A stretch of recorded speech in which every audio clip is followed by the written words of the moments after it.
This is One on One.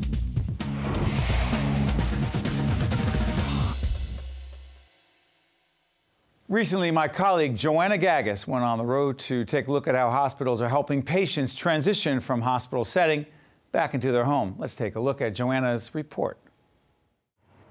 New mandates from the Affordable Care Act have caused hospitals to look at their readmission rates and the reasons why patients often end up back in the hospital shortly after discharge.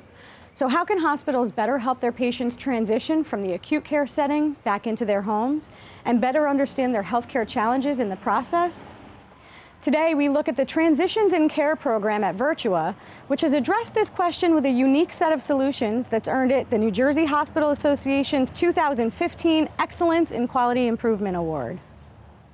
I'm here with Betsy Ryan, who's the president and CEO of the New Jersey Hospital Association.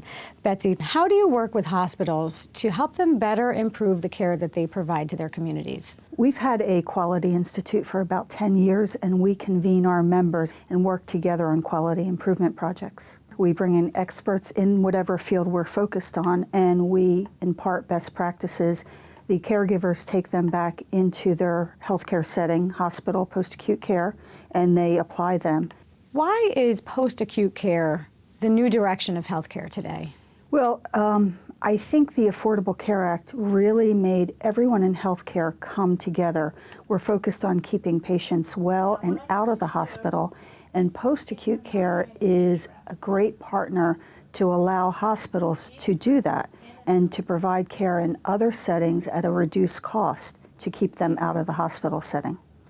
I'm here with Dr. Jennifer Khalil, who is the program director for post-acute services at Virtua. Dr. Khalil, why do hospital readmission rates right now matter? About 1 out of every 4 of our patients who is admitted to the hospital was being readmitted for various reasons within 30 days of their discharge. So that was a number that really opened our eyes and made us recognize that we could be doing more to support people once we discharge them from the hospital. Tell me about the Transitions in Care program here at Virtua. Really, what we tried to do initially was to identify the reasons that our patients were not being successful when they were discharged to home and why they were returning to us in the hospital. What were some of those reasons? One of the reasons is that they don't fully understand their medication regimen when they go home. Sometimes they weren't sure about the medications that they were to continue. Sometimes they didn't understand why they were being placed on new medications. Some folks don't have transportation or any way of getting to their follow-up appointments with their primary care physicians, so that follow-up appointment never happens. So how does this program address some of those needs? We send a nurse out to the home who meets the patients when they are discharged from the hospital. We try to get a nurse out within 24 hours of the patients going home, and that nurse really is the point person for the patient in the home. He or she will sit down with the patients, will do a medication reconciliation, make sure that the medications that they're taking are appropriate, make sure that they understand how they're taking their medication. It's best to give this in the evening, so when you fill your pill box, you would fill it accordingly. The other thing that the nurse is able to do out in the home is really assess the living environment and the living situation. So if there are any hazards in the home, for instance, throw rugs on the floor that might cause somebody to trip. Some folks don't have access to adequate nutrition, and they're discharged from the hospital on a very specific diet. So the nurse in the home is really able to identify any areas where that particular person will require some support in order for them to be successful in the outpatient setting. Mickey Kling was acting as caregiver for her husband Rick when he was admitted to the hospital with heart failure. After discharge, Rick and Mickey enrolled in the Transitions in Care program. When Carol DeMichael, the nurse who came and helped you in your home, when she first came, what were some of the things that she assessed in your home that might need to change just to keep Rick safer? We talked about shoes on the floor.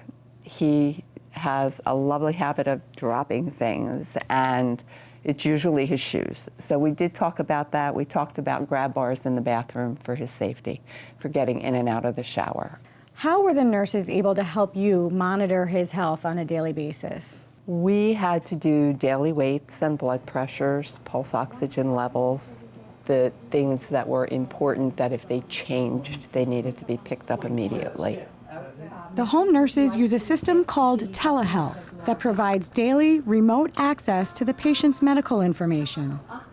The telehealth program empowers the patient and or the caregivers at home with the patient to become educated. They learn what to look for. They learn what is a symptom of something not good. So we have monitoring equipment. This monitors the patient's blood pressure, the heart rate, the pulse oxygenation level, and his weight. So we teach the patient to monitor these first thing in the morning and log them, and we teach them what to look for. Every morning after he got up, he would get weighed. We would hook him up to all the equipment. Everything was computerized. The blood pressure was registered on the computer. Everything was transmitted to the nurse, and the nurse then assimilated everything and contacted us if there was an issue. If his blood pressure was too low, if he had gained a considerable amount of weight, if they didn't feel that his pulse oxygen level was high enough, if his heart rate was registering too low or too high, things like that. Indicators that he might need to be readmitted to the hospital. Yes, or that he might need his medication changed or something like that. If there was an issue, they contacted the doctor. And it was a tremendous backup to what I was doing here at home. Effects in the body. So part of the nurse's role is to teach the patient exactly what kind of information I need to hear from them when they call the office and they say, you know what, doc, I think I need to come in a little sooner. There is a tool, and it's called the SBAR. So that tool is very effective really in empowering a patient and teaching them exactly what I need to hear to help make a good decision regarding their clinical plan. As the physician. Correct. The S stands for situation, the B stands for background, the A stands for assessment, and the R stands for recommendations. So for instance, if you were to call me in the office, you would say, Dr. Khalil, I woke up this morning and I'm short of breath. So that would be your situation.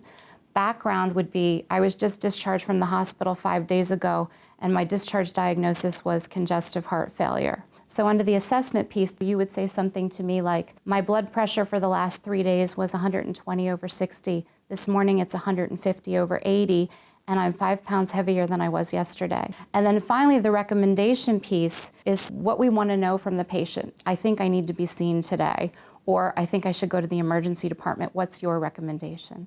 What did you learn about the importance of communicating with a primary care physician in a very specific way? I learned that they're more responsive if you go to them with exact information. If you say, well, I think his blood pressure's too low, the question then is why? And as long as you have that reading and you say, I think it's too low, they can say, yes, it is, no, it's not, and tell you, where to go from there, what to do. Hi, this is Mickey Kling. Virtua saw a 17% decrease in readmissions, which is incredible. And then I believe in terms of physician follow-up, they had 80% of their patients seeing their physician in the right prescribed period of time, which is 1 to 2 weeks. And that's a marked improvement. And when a patient was discharged, there was intensive education of the patient on what he or she needed to do in terms of their post-discharge planning, in terms of getting medications, seeing a physician for follow-up. I think this program is a perfect example of how you can use a multidisciplinary team in order to make sure that patients are successful at home. And patients who are successful at home, who don't unnecessarily have to return to the hospital, will save our system millions of dollars in the long run. One-on-One with Steve Adubato has been a production of the Caucus Educational Corporation, celebrating over 25 years of broadcast excellence. Funding for this edition of One-on-One with Steve Adubato has been provided by New Jersey Council of County Colleges, Bergen Community College, New Jersey Natural Gas, Qualcare Inc., Verizon Communications, Cone Resnick, and by Adler Aphasia Center. Promotional support provided by The Record, North Jersey's trusted source, and NorthJersey.com, and by the New Jersey Business and Industry Association. Transportation provided by Airbrook Limousine, serving the metropolitan New York, New Jersey area.